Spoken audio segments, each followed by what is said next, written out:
Bonjour l'Afrique, bonjour le monde, bonjour le Congo. Mbote na bande bono so bolinga ngai ndeko na bino mubanga kapemba pharaon. Autorité mondiale de l'ordre du soleil. Vive la religion africaine pour tout cas. Gloire et louange à nos beaux ancêtres. Fumukimbangu, Fumukimbangu, Fumukimbangu. Yaki pavita butamachwa nemwa midaki nemwa songolo ketu nemwa mangatondo ya kula malawi ya kushumbangi. Nemwa nzinga matamba kubiki. Nemwa botine peba ndeko nyonso oyo bolinga ngai ndeko na bino. Pesi ni mambo sika bazali. Numéro de la téléphone est à la plus 243 89 82 64 085. De plaisir nangai lelo okutana bino lisusu na nguya tata mokeli ya bikela mobiso. Le très haut, le Dieu tout-puissant, le maître et le gouverneur de tous les esprits du monde. On va parler sur la promesse.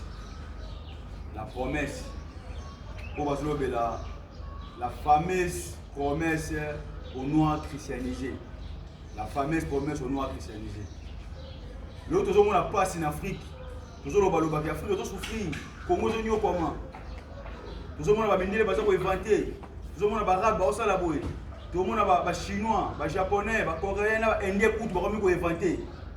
Biso ba noir tout ça de l'autre côté. Biso ba noir les années pour la biso. Et le comme ça biso ba noir ridicule. Et le comme ça biso ba noir na ignominie. Et le comme ça biso ba noir na schizophrénie. C'est ce qu'on appelle la promesse. Tango oyo ba yaki, nyonso yo banda na arrivé à homme blanc en Afrique, nde eza chaos total. Ou bien une destruction massive. Ba noir ba kota ki na pasi makasi. Parce que va croire qu'il y a une promesse, oyo, moi j'arrive farfelu.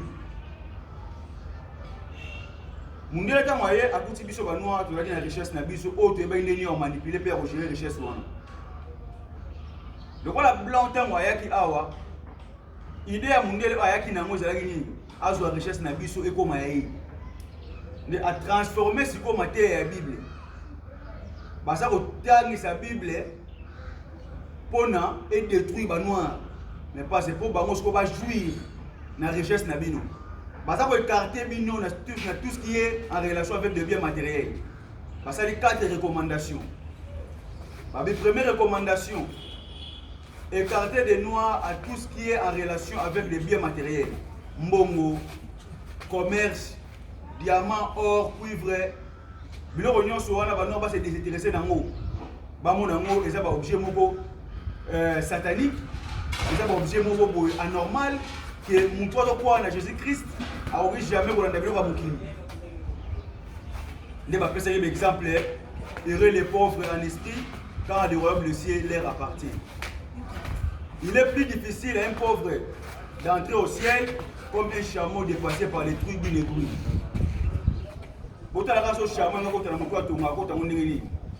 Donc la richesse est devenue diabolique. Pour la noire. Donc nous avons la richesse. Donc pour hériter le royaume des cieux, il faut être un esprit simple, être un ignorant, être un imbécile pour hériter le royaume des cieux. Nous on va croire la promesse ou à l'Okuta. Il y a aussi camion comme pour un jour, si on va profiter, on va vivre dans le paradis pour les imaginaires. Tromper dans cette promesse. Les noirs vont s'occuper de l'opportunité. L'opportunité, ce n'est pas un maître trompé. Mais il va expliquer chaque fois que non, Satan a sa émanation, il y a l'Okuta. Si vous avez un reproche à Bino, pour être intéressé à la richesse de Bino, comme c'est un pauvre, il faut que le royaume soit imaginaire. Oh, il y a une théorie à pratiquer dans le monde. La politique de jouer aux gentils. Il y a deux parties. Il y a le côté religion et le côté politique. Il y a la religion, il y a le cerveau. Il y a la politique, il y a le contraire, il y a la religion. Si vous êtes dans l'église, il y a une faiblesse, il y a une ignorance. Il y a la peur, il y a faire avancer Binoti. Ce que vous okende lifelo lifelo wana bazwi nzambe badesine batie na couleur na bango mindele bazwi tous les anges batie bango mindele mais bazwi Satan batie na couleur ya mutu mwindu bazwi na badémon batie bango na couleur ya batu mwindu sikoyo bana mikie ta baotalaka Satan aza mwindu asimbi fourche moto epela makasi azotuba bato na lifelo ekomi kopangisa bana ya batu mwindu bakomi koyina sikoyo couleur wana parce que bana na bazalaki susu na maturité te parce que baparents fait bapesa bango maturité badéveloppe basala évolution ya conscience na bango baparents na babomaka bango siko bana oyo mindele bakokolaka oyo baza sikoyo bakoko ya bagénération ya lelo bango nde sikoyo bakomaki koapprendre bana na bango banoir ke Satan azalaka mutu mwindu nzambe aza mundele esika obile bosala kunde oyo bato bootala ngai bisika nyonso bootala ngai soki na bibo odesine nzambe omona noir akodesine nzambe akotia ye mundele do soki noir adesine nzambe akotia ye na suki ya mindele akotia ye mundele mpo ayebi ke nzambe azalaka mundele mais soki babi chinois adesine nzambe chinois akodesine nzambe akotia ye chinois soki babi arabe desine nzambe arabe akodesine nzambe akotia nzambe ana arabe soki babi indien adesine nzambe indien akodesine nzambe akotia ye indien soki babi mundele desine nzambe imagine nzambe akozala ndenge nini omona mundele akotia nzambe na race na ye soki akotia ye na ekoti ya ore soki akotia ye na kiti ya diamai ma akotia ye kaka mundele noir a perdre sens ya compréhension mpo azalaki trompé na fausse promesse. C'est ce qu'on appelle la promesse. Bandeko na ngai tango oyo bazo promettre eloko soit ozo kota la promesse eloko moko songolo il faut ozala sûr que mutu wana ozo promettre eloko wana akosaka te parce que na lokuta na vérité nyonso mibale eza na kati ya mutu kasi oyo eleki moninga na mabe to na malamu eza te vérité eza bien eza pe mabe lokuta eza mabe eza pe bien parce que mutu akosaka ta mosusu na raison moko boye mpo na profit moko boye soit mpo s'échapper na problème moko boye nde a utiliser lokuta comme moyen po ekopermettre ye a se défendre lelo moko ekomeli mutu mpo alobaka vérité na ta moko boye mpo alongola mabe moko boye soit à protéger l'eau moko boye. Donc c'est ça qu'on appelle la loi de l'équilibre. Pour les Chinois, na bouddhisme on appelle les yin et les yang. Donc tout le monde a ma paix na kata malam comme paix tout le monde a malam na kata mabe. Il faut faire attention. Na nyonso na faut qu'il y ait une distinction. Il faut qu'on discerne na makambo. Il faut faire sa confiance na mutu oyo puis derrière ça là bolamu. Pour a promettre eloko moko boye akukisaka yango na réalité boye nde olobaka te mutu akosaka te.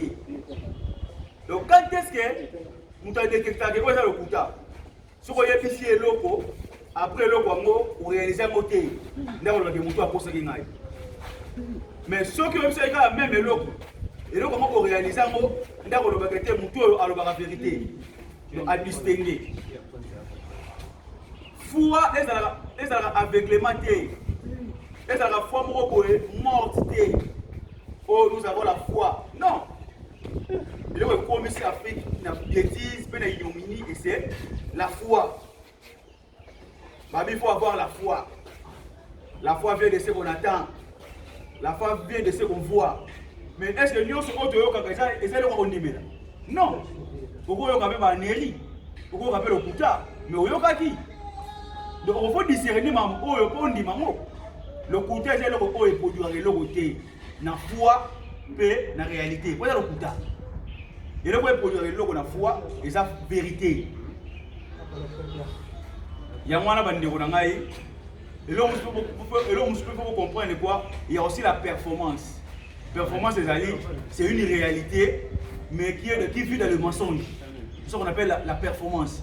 Donc mutu mosusu akoko se déguiser le roi mutali boma bomoni on la réalité mais hier moko ayebaka liboma te asali performance pour à comprendre ndeni osala ndeni bo comprendre la performance aussi existe la promesse, la fameuse promesse aux Noirs christianisés. Lelo, Jésus-Christ revient bientôt. Banda batbanda ozela Jésus-Christ, au bazar na foi wana.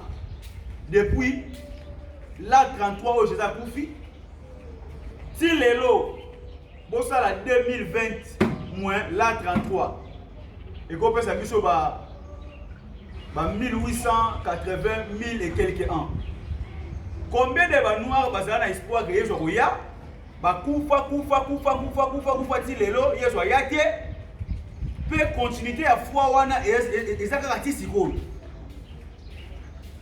Parce que nous avons vu dans l'émission passée que ce qui est joyeux pour jouer boitou pour pas que les Hollandais va enlever enlèvement et au la manière nini parce que les liwa est belé mutu muso akufa na mai bakunda été mutu muso akufa na bombe a panza na tout les até mutu muso ba mêler pas baleine mutu muso ngando ali aye si ko soki yeso aye batona ko se quoi parce que mutu akufa na bombe a panza na bombe de panza si ko nzoto les assusté a se ko la ndenge ni donc au se ko za na bato ba se ba na cimetière donc soki yeso aye batombe ko panzana batombe fungwami ba bimina ba cimetière ba ke likolo et bon ba cimetière déjà bateka o batongo banda ko likolo nango bato wana se ba ose quoi ba ose ko ndeli parce batombo na bonza susté batie ba immeuble likolo batombo wana. Il faut savoir discerner les choses, mes frères et sœurs. Donc, les lots maintenant, sur l'Afrique, ils ont souffert. Faut-il, il y a les lots, ils appellent les noirs.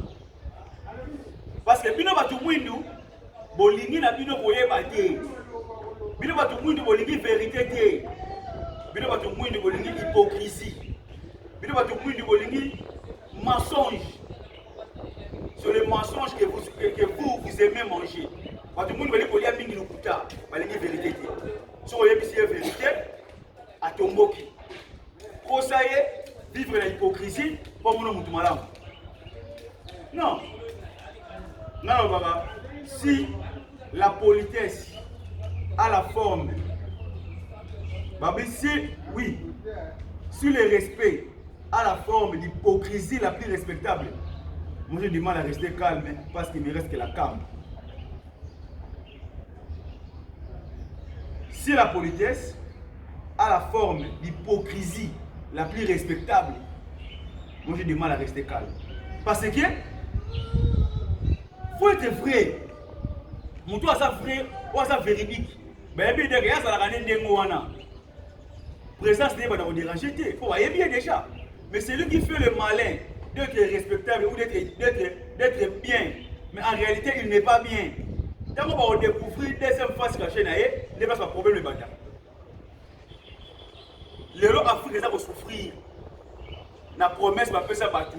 Pour abandonner le biloko ya mukili pour que ne lola. Biloko wana tika na maboko ya maître trompeur, mundele. Ba botoli na Afrique.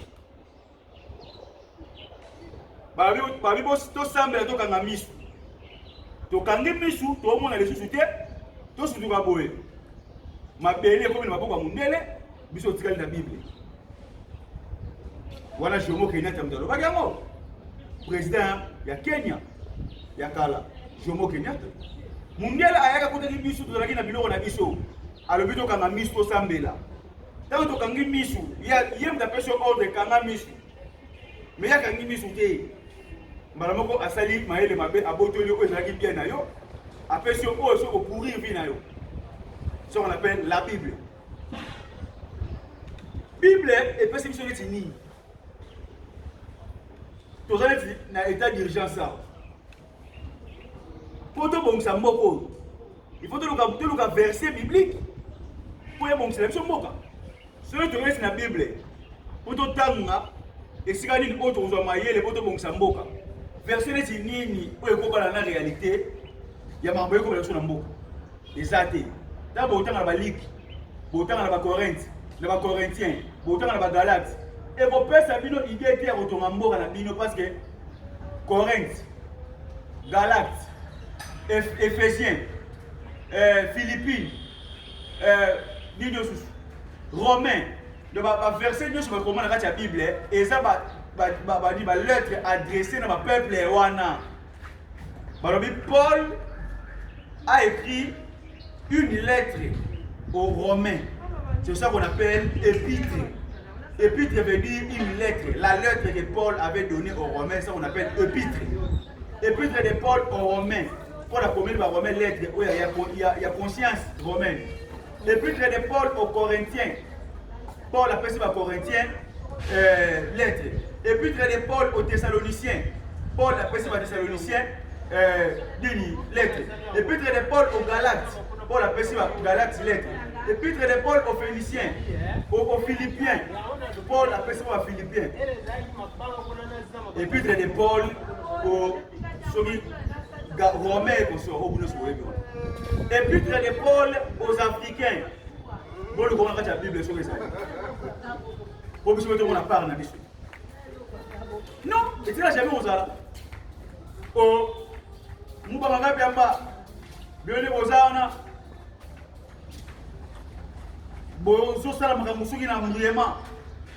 Jésus-Christ allait jusqu'aux extrémités de la terre.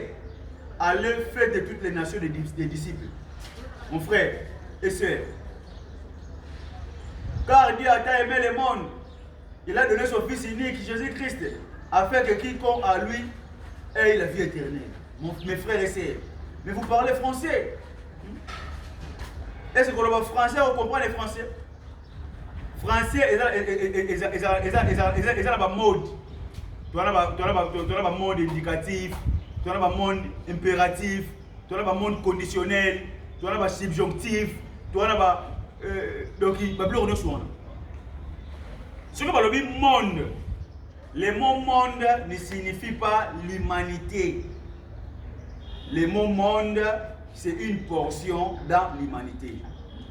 Monde, c'est ce que nous avons vendu. Par extension, nous avons la place monde. Exemple, ce que vous vendez quelque part, mon continent soit un général ou un président ou un député. Ce qui va continuer, tout le monde est debout. Tout le monde est debout. Tu vas voir tout le monde est debout. Est-ce que va s'adresser à l'humanité? Tu vas s'adresser à la Bible de poser si quand même. Bible de hôtel. Soit si tu as venu na bino, soit na quartier na bino. Habite tout le monde silence. Tout le monde debout. Est-ce que votre personne n'a venu Moussoussou? Bah hôtel. Est-ce que votre personne n'a venu Moussou pour la silencier? Non. Nous sommes dans la commune à Bandal. Dans la commune à Bandal, dans la 7 quartiers. Dans 7 quartiers, on a Bougomestre Aye. Na quartier na biso Sinkin Makelele. Alobi batu nyonso ya Makelele boya awa. Batu ya Makelele boya. Mais alobi ni batu nyonso boya. Tant batu nyonso boya. Ese batu kitambo boya. Batu ngirengire boya. Batu ya lemba boya. Batu selemba boya. Boya te. Mais à utiliser mon nom, batu nyonso. Ils ont dit en français, tout le monde venez ici. Tout le monde venez ici. Est-ce que tout le monde est là? Et ça, extension. Vous raisonnez par écrit. Vous raisonnez. Alors, tout le monde. Non! Tout le monde va concerner par le monde. Bisoté. N'est-ce que vous parler en langue? Mes frères. Et on a compris les choses idiocité ou raison d'avoir. Qu'on parle la langue, ça veut dire quoi? Si on est dans le babou, on parle la langue. Mais on parle lingala. Langue n'a plus un mot lingala. Et on parle un mot français. C'est la langue française. N'a pas parler en langue. Parce que nous avons la langue lingala. Jour de Pentecôte, si on regarde l'acte des apôtres D. Jour ascension. Balbaki, Moli ou Moussa de Kitaki, Balbaki ko parler en langue. Si vous avez dormi ko parler en langue, langue on va le baki wana, et ça langue ni, et ça langue ya bato, ça sika wana. Parce que fête de la moisson avec fête de Pentecôte, ils ont fait de la motion, ils ont fait au bas hébreu basa la mode depuis kala. Chef vraiment en période de fête wana ba tu ba uta ba parti par là ba yaka pour ba célébrer fête yamu. Ne e coïncida qui ba porte Yesu be bazoya ba la jour wana ne tant molimo kiti ba porte Yesu ba sali en transe. Ba zakami milimo lati bango ba komi ko parler en langue, ba komi ko pesa ba prophétie, ba komi ko sakola. Tango ba ne ko sakola wana ba ne ko sakola ba langue o ba tu bazaki sika ba ne ko yoka. Balobaki na ki hébreu, balobaki na ki araméen, balobaki na ki corinthien, balobaki na ki thessalonicien, balobaki na ki philippien, balobaki na ki romain, balobaki na ki galate. Parce que bato bazalaki sika wana bayokaka mambo ba apôtre ya Yesu balobaka. Balangi na bango kande baparalaka. Balobaka chiluba te, balobaka ki kongo te, balobaka ki swahili te, balobaka bambara te, balobaka ki baule te. Balobaka ki Yoruba te, balobaka ki Anka te, balobaka ki Malenke te, balobaka ki Jula te, balobaka balangu oyo ya bango kuna.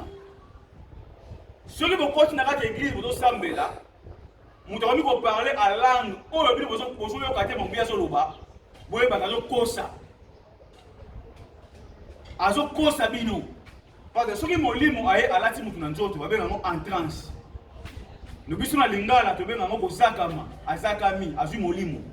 Si vous voulez me coacher dans notre tour, vous allez vous dire que il faut que bouger yo. Au comme ça là. Donc comme ko loba.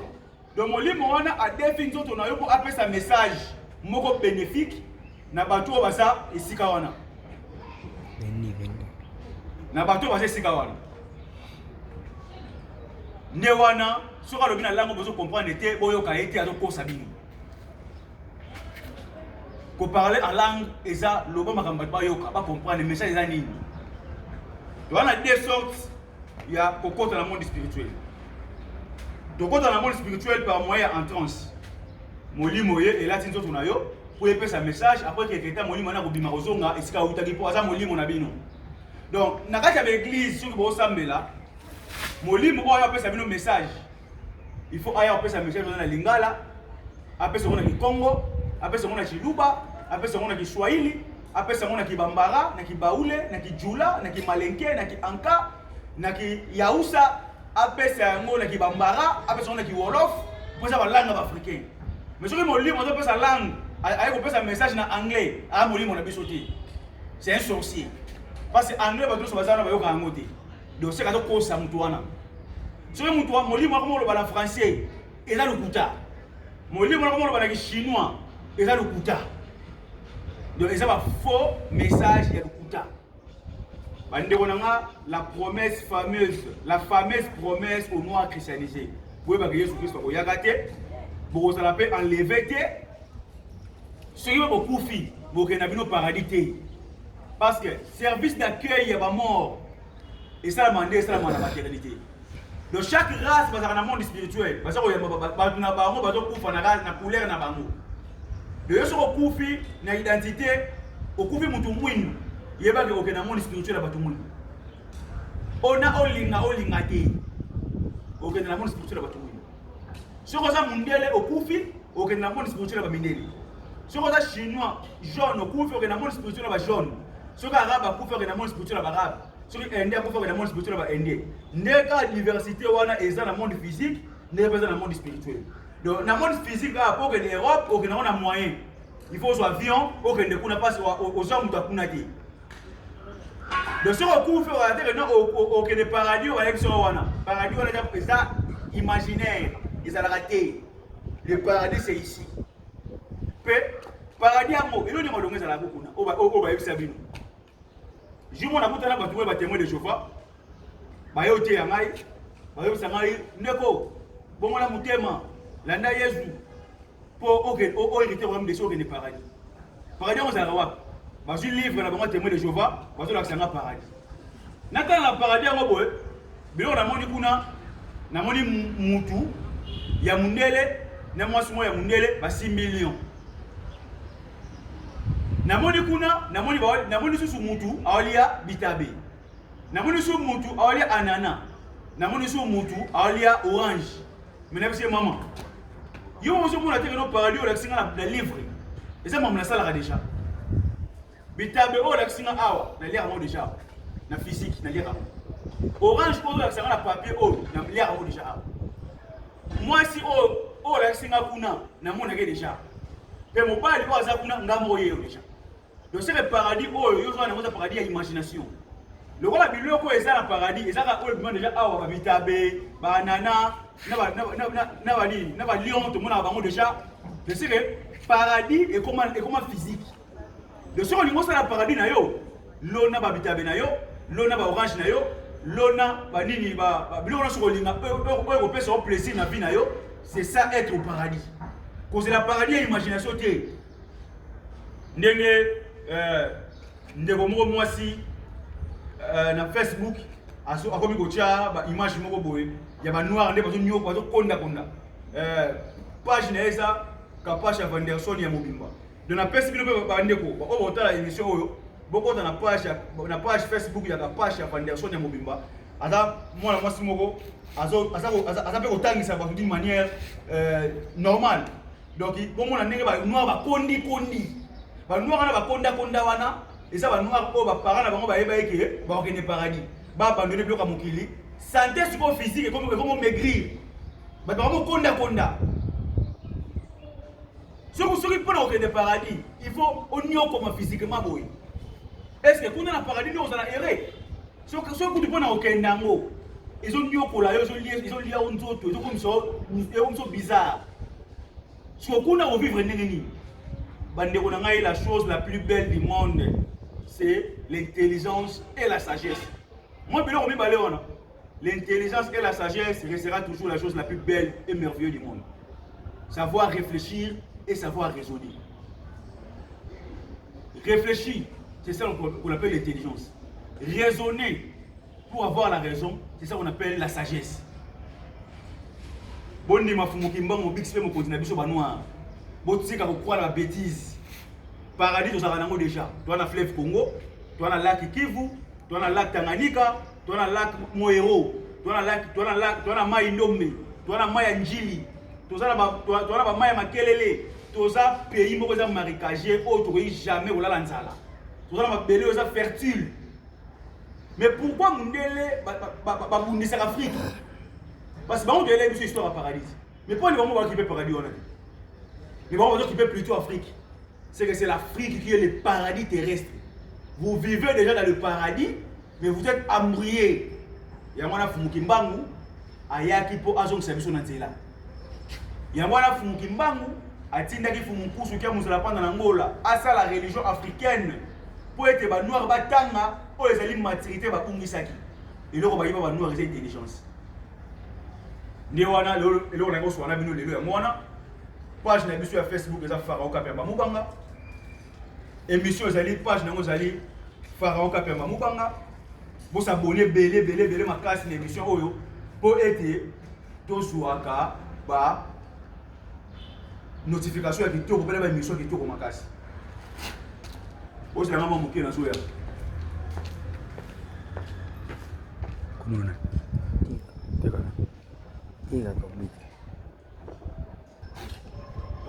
Plus 243 89 82 64 085. Voilà le numéro de téléphone. Na pesi mbote na cameraman ou a filmer qui émission et celle qui émission la retour makasi comme on a été Kabwika. Donc un noir, il y a Bogar oyo azaki na honneur abisenga de non Pharaon Kapemba Mubanga na zolanda émission na ba émission moko éducative, ba émission moko éveil à conscience. Donc ngamo na roya lukayo pour na simba caméra na cette émission oyo na yo ne na pesi mbote teka Kabwika. Donc il va monter na yo na émission ni mosali bo s'abonner belé na page na biso pour bo ratera susu ba émission té des autorités mondiales ordre du soleil toujours à la bien vive la religion africaine pour tout cas tout le monde à la prochaine.